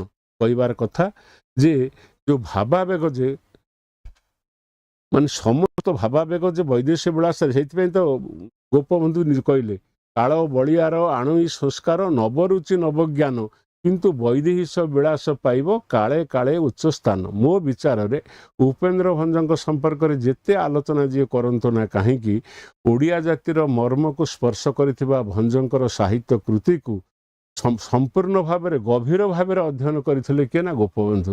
ତା ନ ହୋଇଥିଲେ ସେ କେବେ ଲେଖିନଥାନ୍ତେ ଗାଏ ତୁମ ଗୀତ ସଭାରେ ପଣ୍ଡିତ ପଥେ ପାନ୍ଥ ହୃଷ୍ଟମନା, ବିଲେ ବୋଲେ ଚଷା ଅନ୍ତପୁରେ ଯୋଷା ନୃତ୍ୟ ରଙ୍ଗେ ବାରାଙ୍ଗନା। ଉପେନ୍ଦ୍ର ଭଞ୍ଜ କ୍ଳିଷ୍ଟ, କିନ୍ତୁ ତାଙ୍କର ସାହିତ୍ୟର ଯେଉଁ ସାଙ୍ଗତିକତା, ତାଙ୍କର ଯେଉଁ ପରିବେଷଣ ଶୈଳୀ ଏବଂ ସେଥିରେ ଯେଉଁ ମଧୁରତା ଏତେ ବେଶୀ ଯେ ତାହା ଜନମାନସକୁ ସବୁ ସ୍ତରକୁ ସ୍ପର୍ଶ କରିଥିଲା। ପଣ୍ଡିତମାନେ ତାଙ୍କର ଶାସ୍ତ୍ର ଆଲୋଚନା କରୁଥିଲେ, ବାଟରେ ଯାଉଥିବା ପଥିକ ଯେ କ୍ଳାନ୍ତି ଅପନୋଦନ କରିବା ପାଇଁ ସେ ଭଞ୍ଜଙ୍କର ଚୌପଦୀ ବୋଲି ବୋଲି ଯାଉଥିଲା। ଚାଷ ଯିଏ କରୁଥିଲା ଚଷା, ସିଏ ମଧ୍ୟ କହୁଥିଲା ଆଜି ଦେଖିଲି ରେ ନବୀନ ବୟସୀ ବାଳା, କିମ୍ବା ଯେ ନୃତ୍ୟ କରୁଥିଲା ସିଏ ମଧ୍ୟ ଭଞ୍ଜଙ୍କର ଚୌପଦୀକି ଗାନ କରୁଥିଲା। ତା ଅର୍ଥ ଯେ ପଣ୍ଡିତ ଗଣଠୁ ଆରମ୍ଭ କରି ସାଧାରଣ ଗୃହିଣୀଠୁ ଆରମ୍ଭ କରିକି ନୃତ୍ୟ ପ୍ରବୀଣାମାନେ ମଧ୍ୟ ଭଞ୍ଜ ସାହିତ୍ୟକୁ ଚର୍ଚ୍ଚା କରୁଥିଲେ ଏବଂ ତାକୁ ମଧ୍ୟ ତାଙ୍କର ଜୀବନ ଭିତରେ ତାକୁ ମଧ୍ୟ ଅନୁଭବ କରୁଥିଲେ। ତେଣୁ ଉପେନ୍ଦ୍ର ଭଞ୍ଜ ଯଦିବା ସେ ରୀତି ଯୁଗର ଶ୍ରେଷ୍ଠ, ତାଙ୍କର ବହୁ କାବ୍ୟକୁ ଆମେ ବୁଝିପାରୁନୁ, କ୍ଲିଷ୍ଟ ଟିକେ ଅଛି, କିନ୍ତୁ ସେଥିରେ ମଧ୍ୟ ତାର ଯେଉଁ ସାଙ୍ଗତିକତା ପ୍ରଭାବ ଯୋଗୁଁ ସାଧାରଣ ଜନତା ତାକୁ ବୁଝନ୍ତୁ ବା ନ ବୁଝନ୍ତୁ ତାକୁ ତାକୁ ମଧ୍ୟ ଗ୍ରହଣ କରିନେଉଥିଲେ। ଆପଣ ମନେ ରଖିଥିବେ ଗୋଟେ ୱାର୍ଡ ସେ କହିଛି, ସେକ୍ସପିୟରକୁ ଇୟାଗୋ ଚରିତ୍ର କହିଛି, I do not understand your language but I understand the fury of your language. ତମ ଭାଷା ମୁଁ ବୁଝିପାରୁନି, କିନ୍ତୁ ତମ ଭାଷାର ଯେଉଁ ଆବେଗ, ଯେମିତି ବିଭୂଷଣ ପୁଷ୍ପେ ଜାକାନ୍ତି ଜାଣ ବିଭୂଷଣ କରି କନ୍ୟା କଣ, ସେ ଯେଉଁ ସୁନ୍ଦର ସ୍ୱର, ତା ଭିତରେ ଯେଉଁ ଆବେଗଟା ଅଛି, ସେ ଆବେଗ ମଧ୍ୟ ବହୁ ସମୟରେ ମଣିଷକୁ ଆନନ୍ଦ ଦିଏ। କାଲି କବିତା ତ ଖାଲି ଚକ୍ଷୁର କବିତା ହବନି, କବିତା ମଧ୍ୟ କର୍ଣ୍ଣର କବିତା ହବ, ସଙ୍ଗୀତର କବିତା ହବ। ତେଣୁ ଉପେନ୍ଦ୍ର ଭଞ୍ଜଙ୍କର ସମସ୍ତ ଭାବାବେଗ, ତାମାନେ ତାଙ୍କର ଭାବୋଚ୍ଛ୍ୱାସ, ତାଙ୍କର କଳ୍ପନାର ସବୁ ଦିଗ ଏବଂ ତାଙ୍କର ଶ୍ରମ ଯଦି ବ୍ୟୟିତ ହେଇଥାଏ, କେବଳ ବ୍ୟୟିତ ହେଇଛି ବୈଦେହୀଶ ବିଳାସରେ। ସେଇଥିପାଇଁ ସେ କହୁଛନ୍ତି ଯେ ବୈଦେହୀଶ ବିଳାସ ପାଇବ କାଳେ କାଳେ କାଳ ବଳିଆର ଆଣୁ ଇ ସଂସ୍କାର ନବରୁଚି ନବଜ୍ଞାନ। ସେତେବେଳେ ବୈଦେହୀଶ ବିଳାସକୁ ଯେମିତି ଗୁରୁତ୍ୱ ଦିଆଯାଉଥିଲା, ଆଜି ହୁଏତ ବୈଦେହୀଶ ବିଳାସ ସେପରିକି ଲେଖିପାରିବ ନାହିଁ। ଯୁଗର ରୁଚି ଅନୁସାରେ ନୂଆ ଜ୍ଞାନ ଆସୁଛି, ନୂଆ ସଂସ୍କାର ଆସୁଛି, କିନ୍ତୁ ଏକଥା ସତ, ଯାହା ବା ହେଇଗଲେ ମଧ୍ୟ କାଳେ କାଳେ ବୈଦେହୀଶ ବିଳାସ ପାଇବ ଉଚ୍ଚ ସ୍ଥାନ ବୋଲି କବି ଗୋପବନ୍ଧୁ ଦାସ ଭଞ୍ଜଙ୍କ ସମ୍ପର୍କରେ ତାଙ୍କର ଅଭିମତଟି ଦେଇଛନ୍ତି। ଆପଣମାନେ ତାକୁ ପଢ଼ିଥିବେ। ତା ପରବର୍ତ୍ତୀ ପ୍ରଶ୍ନକୁ ଆମେ ଯିବା। ବୈଦେହୀଶ ବିଳାସ ଭଳି ଉପେନ୍ଦ୍ର ଭଞ୍ଜଙ୍କର ଅନ୍ୟ କେଉଁ କାବ୍ୟଟି ଅତି ପ୍ରିୟ? ହାଇ, ବୈଦେହୀଶ ବିଳାସ ଯେମିତି ପ୍ରିୟ, ଆଉ କୋଉଠି ଅତି ପ୍ରିୟ? ଦେଇଛି ପ୍ରେମ ସୁଧାନିଧି, ଦେଇଛି ରସଲେଖା, ଦେଇଛି କୋଟି ବ୍ରହ୍ମାଣ୍ଡ ସୁନ୍ଦରୀ, ଦେଇଛି ଲାବଣ୍ୟବତୀ। ପ୍ରେମ ସୁଧାନିଧିକୁ ଆମେ କାଟିଦେବା, ରସଲେଖାକୁ କାଟିଦେବା, କୋଟି ବ୍ରହ୍ମାଣ୍ଡ ସୁନ୍ଦରୀକୁ କାଟିଦେବା, ଆମେ କହିବା ଲାବଣ୍ୟବତୀ ହେଉଛି ସେହିପରି ମଧ୍ୟ ତାଙ୍କର ପ୍ରିୟ। ଆଚ୍ଛା, ଆମର ଆଲୋଚନାକୁ ଆମେ ଏଇଠି ରଖିବା, ଟିକେ ଆଲୋଚନା କରିଦେଉଛି। ଲାବଣ୍ୟବତୀ ଉପେନ୍ଦ୍ରଙ୍କର କେଉଁ ପ୍ରକାର କାବ୍ୟ? ଗୋଟିଏ ହେଲା କାଳ୍ପନିକ, ଗୋଟିଏ ହେଲା ପୌରାଣିକ, ଗୋଟିଏ ହେଲା ଐତିହାସିକ, କେଉଁଟି ବି ନୁହେଁ। ଆଚ୍ଛା, କେଉଁଟି ବି ନୁହେଁ ଯେଉଁ କହିଛି, ସେ କିଛି ଅପସନ୍ ପାଇନି ବୋଲି କହିଛି, ତାକୁ ଆମେ କାଟିଦେବା। ଲାବଣ୍ୟବତୀ ଉପେନ୍ଦ୍ର ଭଞ୍ଜଙ୍କର କେଉଁ ପ୍ରକାର କାବ୍ୟ? ଆମେ ସମସ୍ତେ ଜାଣିଛେ କବି ସମ୍ରାଟ ଉପେନ୍ଦ୍ର ଭଞ୍ଜ ବୈଦେହୀଶ ବିଳାସ ଲେଖିଛନ୍ତି, ସୁଭଦ୍ରା ପରିଣୟ ଲେଖିଛନ୍ତି।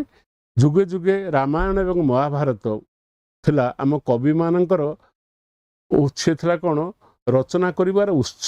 ମାନେ ସେଠାରୁ ସେମାନେ ଘଟଣା ବା ଗୋଟେ ଚରିତ୍ର ବା କୌଣସି ଏକ ଇନସିଡେଣ୍ଟ ବା ଘଟଣାକୁ ଆଣି ତାକୁ ନୂତନ ରସରେ ରସାୟନିତ କରି ନୂତନ ରୂପରେ ସାଧାରଣ ଜନତାଙ୍କ ଆଗରେ ସେମାନେ ତାକୁ ପ୍ରକାଶ କରୁଥିଲେ।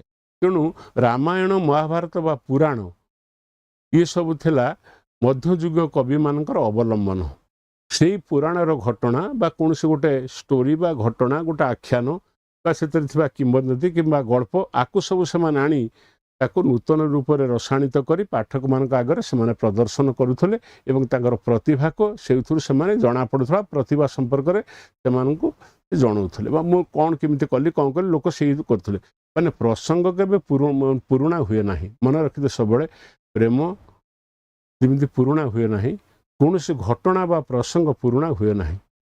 କିଏ କେମିତି ତାକୁ କେଉଁ ଭାବରେ ପ୍ରକାଶ କରିପାରୁଛି, କେମିତି ଲୋକମାନଙ୍କ ପାଖରେ ପହଞ୍ଚେଇ ଦେଉଛି, ଯଦି ପୁରୁଣା ହେଇଥାନ୍ତା ଆଜି ରାମାୟଣ ମହାଭାରତ ସିରିଏଲ ଦେଖିବା ପାଇଁ ଏ ଯୁଗରେ ଆମେ କାହିଁ ବ୍ୟସ୍ତ ହେଇପଡ଼ନ୍ତେ? ପ୍ରସଙ୍ଗ ପୁରୁଣା ନୁହେଁ, ସେଇ ପ୍ରସଙ୍ଗ କେଉଁ କବି କେମିତି ଭାବରେ ତାକୁ ଅଭିବ୍ୟକ୍ତ କରିଛନ୍ତି, ତାକୁ ପ୍ରକାଶ କରିଛନ୍ତି, ତାଙ୍କର ଷ୍ଟାଇଲ ଅଫ୍ ପ୍ରେଜେଣ୍ଟେସନ କ'ଣ, ତାରି ଉପରେ ନିର୍ଭର କରୁଛି ତାଙ୍କର ସଫଳତା ବା ତାଙ୍କର ପ୍ରତିଭାର ମୂଲ୍ୟାଙ୍କନ ତାରି ଉପରେ ହେଉଛି। ତେଣୁ ପ୍ରଶ୍ନ ହେଲା, କିନ୍ତୁ ଭଞ୍ଜ ଦୁଇଟା କଥା କହିଛନ୍ତି, ସେ ପୌରାଣିକ କାବ୍ୟ ଲେଖିଛନ୍ତି ଏବଂ କାଳ୍ପନିକ କାବ୍ୟ ବି ଲେଖିଛନ୍ତି।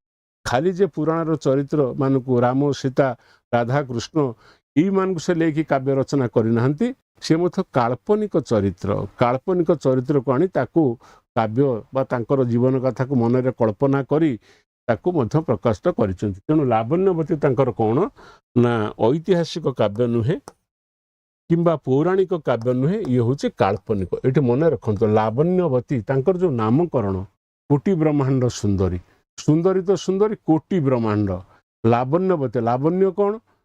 ତେଣୁ ଏଇଭଳିଆ ପ୍ରସଙ୍ଗରେ ଆଲୋଚନା କଲେ ବହୁତ କଥା ହେବ। ଆଜି ଆମେ ଏତିକାକୁ ଆଲୋଚନା କରିବା, ପରବର୍ତ୍ତୀ ପର୍ଯ୍ୟାୟରେ ଆମେ ପୁଣି ଅନ୍ୟ ବିଷୟରେ ଆଲୋଚନା କରିବା।